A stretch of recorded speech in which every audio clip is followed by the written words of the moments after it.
Premier rendez-vous de la semaine avec l'actualité sur Congo 26 Télévision. Madame, Messieurs, voici les principaux titres de cette grande édition du journal.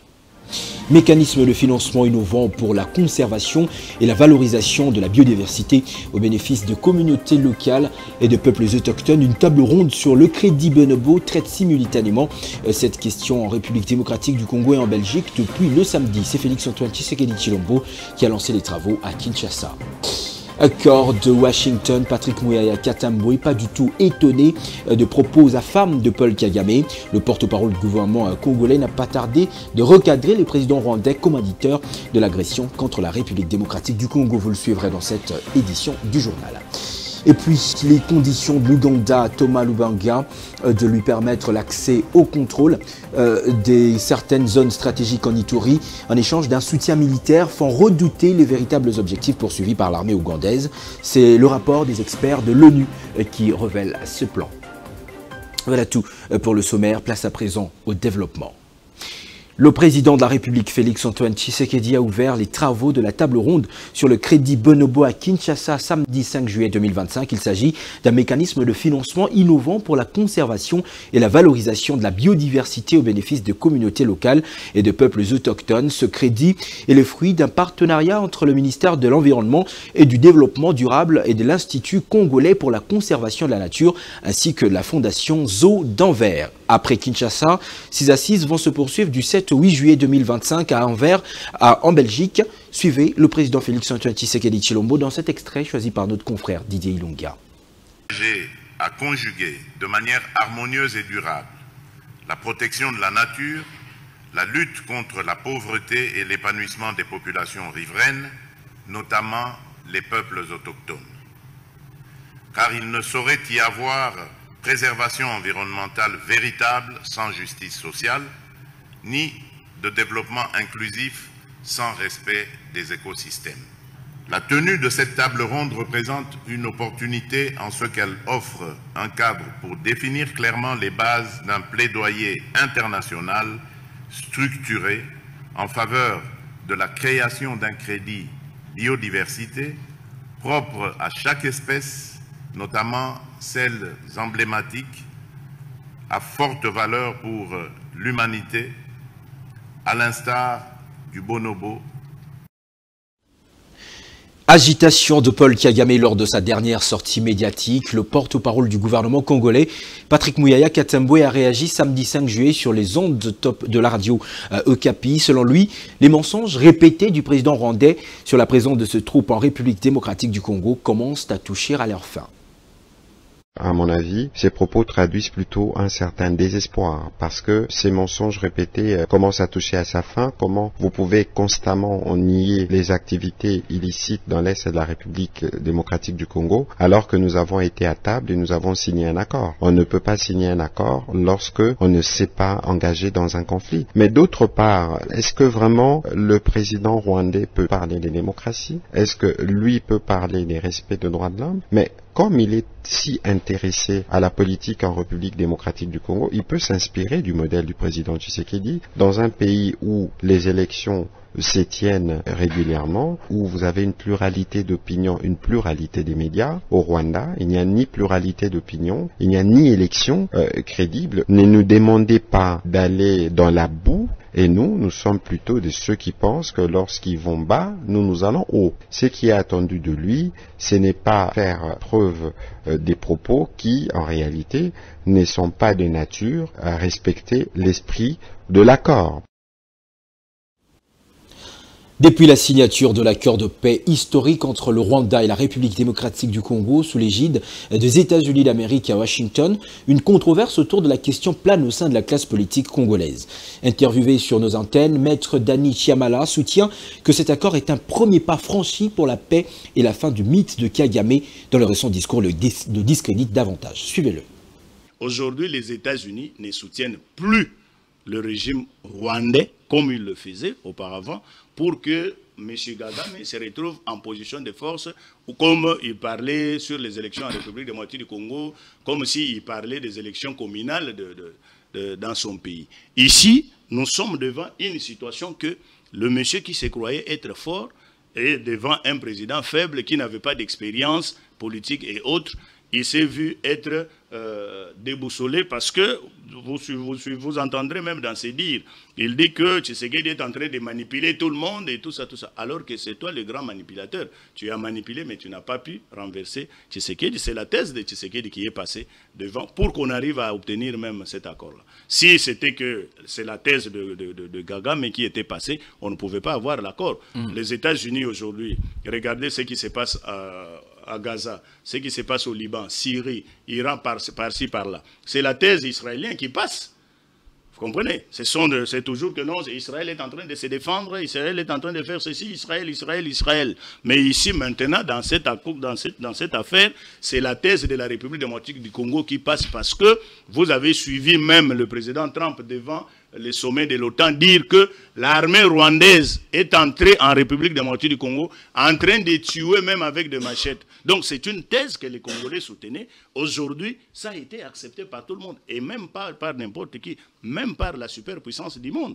Donc c'est-à-dire que aujourd'hui Kagame n'a pas la force qu'il avait auparavant, où on voyait les enfants, la fille de Clinton venir fêter son anniversaire au Rwanda, Clinton venir prendre ses vacances au Rwanda parce que c'est un pays où il y avait la paix, une bonne gestion et tout ça de façade, avec des richesses volées et pillées sur base de sang de nos mamans violées par les militaires rwandais. Et nos chefs coutumiers tués, on déporte la population sur les sols pour ramener les Tutsis sur le sol congolais. Aujourd'hui, cette bêtise-là appartient au passé. C'est ce qui démontre que Kagame, c'est un mythe qui vient de tomber. Un rapport des experts de l'Organisation des Nations Unies dévoile les différentes conditions que l'Ouganda pose à la Convention pour la Révolution populaire, Force pour la Révolution populaire de Thomas Lubanga, un mouvement rebelle en quête d'un soutien en fourniture et matériel militaire. Cependant, la principale condition de l'Ouganda à ce troupe armé serait le contrôle par lui des zones stratégiques proches du lac Albert. Ce rapport est décortiqué par Trésor Corneille Tambi Yakoma. Selon le rapport des experts de l'ONU, si l'objectif n'est pas encore atteint, le mouvement politico-militaire maintient sa concentration sur cette zone stratégique dans la province de l'Ituri, alors que la situation sécuritaire dans l'est de la RDC, en particulier dans les provinces de l'Ituri et du Nord Kivu, reste préoccupante depuis plus de 3 décennies. Des mouvements politico-militaires ne cessent de naître dans cette partie du pays. La dernière est l'officialisation de la Convention pour la Révolution populaire, CRP de Thomas Lubanga, ancien condamné de la Cour pénale internationale. Selon un communiqué rendu public au mois de mars dernier, Thomas Lubanga, criminel de guerre, est condamné déjà par la CPI à officialiser son mouvement dénommé la Convention pour la Révolution populaire. Selon les communiqués, la CRP se veut être le corps qui porte en lui l'esprit du changement qui anime tous les Congolais censés faire face à la mauvaise gouvernance politique du pays, caractérisée par le détournement, la corruption, le tribalisme, le népotisme et le clientélisme. Cependant, ce mouvement a sollicité un soutien de l'Ouganda afin de s'approvisionner en fournitures et matériel. Pour sa part, l'Ouganda conditionne cette demande en imposant son contrôle sur les zones stratégiques proches du lac Albert. Affirmation du rapport des experts des Nations Unies couvrant la période de janvier à avril 2025. De ce qui précède, une autre problématique se pose sur le déploiement de l'armée ougandaise dans les zones stratégiques dont la province de l'Ituri. Une situation qui laisse des questionnements dans les chefs des Congolais. Au-delà des frontières de la RDC, pour non-respect aux exigences légales en vigueur, le gouvernement de la République du Congo, par le truchement du ministère de l'Intérieur et de la décentralisation, a publié une nouvelle liste de partis politiques autorisés à exercer sur l'ensemble du territoire national en 2025. Certaines formations politiques de l'opposition ont été retirées de cette liste, une pilule difficile à avaler pour l'opposition. De Brazzaville, notre correspondant Guy Blaise Seydou nous en parle. À moins d'une année de la tenue de l'élection présidentielle prévue pour mars 2026, le gouvernement, par le biais du ministère de l'Intérieur et de la décentralisation, a procédé à l'assainissement du fichier des partis politiques. Au total, 42 partis sont autorisés pour exercer en cette année 2025. Un véritable coup fourré pour certaines formations politiques de l'opposition qui ont été retirées de la liste. Il s'agit entre autres du RDD de Jean-Jacques Serge Yombi Opango, du Parti Les Souverainistes de Dave Ufrem Mafoula, du PSTC de Clément Mirassa, le pape de Jean-Pierre Anyangoye, debout pour le Congo de l'universitaire Vivien Romain Manango. Cette décision gouvernementale datant du 30 juin 2025 n'est pas du tout partagée par certains leaders de l'opposition concernés par cet arrêté ministériel. En fait, c'est une attaque directe faite au rassemblement des forces de changement. On ne veut pas d'une opposition au pouvoir. On veut d'une opposition du pouvoir. Quand vous prenez ces différentes listes, je ne veux pas parler de la... Je ne veux pas faire de la délation. Je prends un parti comme le CAR de Mboussaïla. En quoi il est représentatif? Vous les journalistes, vous en entendez parler. Si je prends un autre parti, je prends d'autres partis plus représentatifs, le RDPS, le MAR, d'autres partis de la majorité présidentielle. Mais ils ne sont pas en conformité avec la loi. Clément Mirassa pense que le retrait de son parti PSDC ne l'empêchera pas à s'exprimer ni à poursuivre son combat politique. Il ne faut pas croire que essayer d'éliminer le PSDC signifie que Mirassa ne s'exprime pas. Mais je suis un citoyen. C'est vrai qu'ils veulent nous supprimer la possibilité certainement de mobiliser, etc. Mais si on veut aller à l'élection, il faut qu'on aille à part égale et que nous tous nous mobilisons, que nous tous nous allions. Rappelons que sur cette liste officielle des 42 partis politiques retenus par le gouvernement figurent, comme à l'accoutumée, les partis de la majorité, du centre et de l'opposition. Angélique Kidjo, la célèbre chanteuse béninoise aux 5 Grammys, vient d'être plébiscitée comme l'une des 35 artistes qui devront prochainement recevoir une étoile sur Hollywood Boulevard. Cette distinction couronnant ses 4 décennies de carrière musicale et son engagement en faveur des droits des femmes en Afrique fait d'elle la première chanteuse du continent africain à être honorée par le Walk of Fame. Kidjo, reconnue pour sa capacité à fusionner des styles musicaux et à réinventer des classiques, continue d'inspirer des générations tout en portant un message fort à travers sa fondation Batonga dédiée à l'éducation des filles en Afrique. Voix engagée de l'Afrique, Angélique Kidjo, honorée par une étoile de Hollywood, la chanteuse africaine aux 5 Grammy, vient de conclure une tournée internationale célébrant 4 décennies de carrière musicale. Elle figure parmi les 35 artistes récemment annoncés qui auront prochainement l'honneur de recevoir une étoile sur le célèbre Hollywood Boulevard à Los Angeles. Les dates de cette cérémonie de pause n'ont pas encore été fixées, indique un communiqué de la Chambre de commerce de Hollywood spécialisée dans la sélection de nouveaux lauréats. Repérée au début de 1980 par Chris Blackwell, producteur légendaire de Bob Marley, Angélique Kidjo est reconnue pour sa capacité à fusionner divers styles musicaux.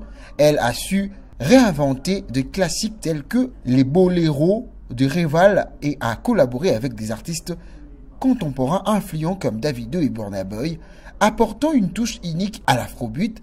En plus de sa carrière musicale impressionnante, Kidjo est également une fervente défenseur de droits de femmes en Afrique. Sa fondation Batonga œuvre depuis 2006 pour promouvoir l'éducation des filles sur le continent noir. Un engagement qu'elle a relayé lors de sommets internationaux tels que le Forum économique mondial de Davos. Avec son parcours exemplaire et son engagement social, Angélique Kidjo continue d'inspirer des générations entières tout en faisant résonner sa voix à travers le monde. Soulignons que c'est la toute première chanteuse africaine à être honorée au Walk of Fame. Sport football pour finir, à la Coupe d'Afrique des Nations féminines 2024 qui se tient au Maroc. Les Léopards dames de la République démocratique du Congo ont mal débuté cette compétition. Pour le premier match de leur groupe, elles ont subi une défaite sans appel de 4-0 face à leurs homologues sénégalaises. Un échec lourd de sens tant sur le plan sportif que structurel. Carlos Lufaka Nzembo revient sur cette défaite. Le coup d'envoi, les Lions de la Teranga ont imposé leur rythme avec un jeu fluide, discipliné et offensif. Elles n'ont laissé que très peu d'espace à une équipe congolaise rapide dépassée. La défense congolaise, souvent en retard et mal alignée, a encaissé 4 buts en première période. Le second final de 4 buts reflète non seulement l'écart technique entre les deux équipes, mais aussi la différence de préparation et d'intensité. Une telle prestation dans une compétition de ces niveaux laisse un peu de place à l'optimisme pour la suite du tournoi. Ce n'est pas seulement une défaite, c'est un signal d'alarme. La lourde défaite face au Sénégal, 4-0, n'est pas une simple contre-performance sportive, c'est le reflet d'un système défiant, d'un football féminin laissé en marge et d'un manque de vision à long terme. Si la RDC veut redonner espoir à ses joueuses et à ses supporters, elle doit entamer une refondation sérieuse de sa structure féminine car le talent est là, il ne demande qu'à être respecté et encadré. Fin de cette grande édition du journal, je vous rappelle ses principaux titres. Mécanisme de financement innovant pour la conservation et la valorisation de la biodiversité au bénéfice des communautés locales et des peuples autochtones. Une table ronde sur le crédit bonobo traite simultanément cette question en République démocratique du Congo et en Belgique depuis samedi. C'est Félix-Antoine Tshisekedi Tshilombo qui a lancé les travaux à Kinshasa. À cœur de Washington, Patrick Muyaya Katamboué, pas du tout étonné des propos affamés de Paul Kagame. Le porte-parole du gouvernement congolais n'a pas tardé de recadrer le président rwandais commanditaire de l'agression contre la République démocratique du Congo. Vous les avez suivis dans cette édition du journal. Et puis, les conditions d'Ouganda à Thomas Lubanga de lui permettre l'accès au contrôle de certaines zones stratégiques en Ituri en échange d'un soutien militaire font redouter des véritables objectifs poursuivis par l'armée ougandaise. C'est ce rapport des experts de l'ONU qui révèle ce plan. Merci de nous avoir suivis. Excellente semaine à toutes et à tous en compagnie de Congo 26 Télévision, désormais disponible sur 596 sur Canal+, selon la nouvelle numérotation. Mesdames, Messieurs, bonsoir.